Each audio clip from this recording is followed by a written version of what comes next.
Oggi l'Istituto Fermi qui ad Aragona organizza una serie di eventi dedicati alla giornata di lunedì sulla violenza alle donne, con un ricco programma dove abbiamo visto anche la partecipazione di tantissimi alunni.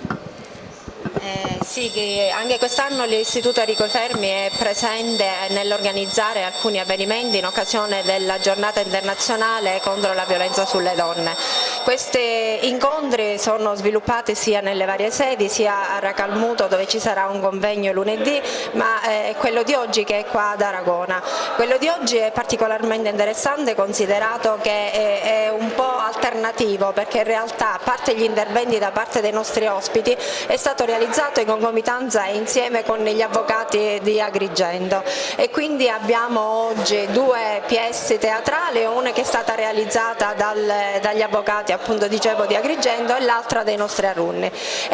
Questo è un modo diverso, diciamo, di affrontare questa tematica e questo problema così veramente terribile, che nonostante le leggi che esistono in realtà non si riesce ad arginare. E proprio per questo diciamo che oggi questa unione tra avvocati e studenti mette in evidenza da un lato che le leggi è importante che ci siano a tutela delle donne e di chi subisce violenza, ma d'altro canto la scuola deve fare la sua parte, perché è chiaro che l'educazione dei nostri ragazzi può essere importante per una vera e propria rivoluzione culturale, in modo tale da sopperire laddove la legge non riesce ad intervenire. Gli avvocati di Agrigento quest'anno, in occasione della giornata internazionale contro la violenza sulle donne, ha voluto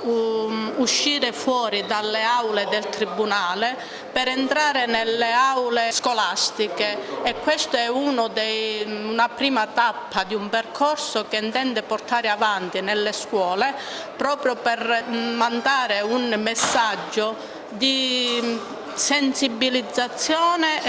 e consapevole del fatto che il problema della violenza sulle donne è più un problema di natura culturale. Quindi dobbiamo parlare agli studenti per cercare di proprio portare avanti e contribuire a quella che è veramente una rivoluzione di natura culturale per l'eliminazione del problema, che purtroppo è tutto ancora in salita.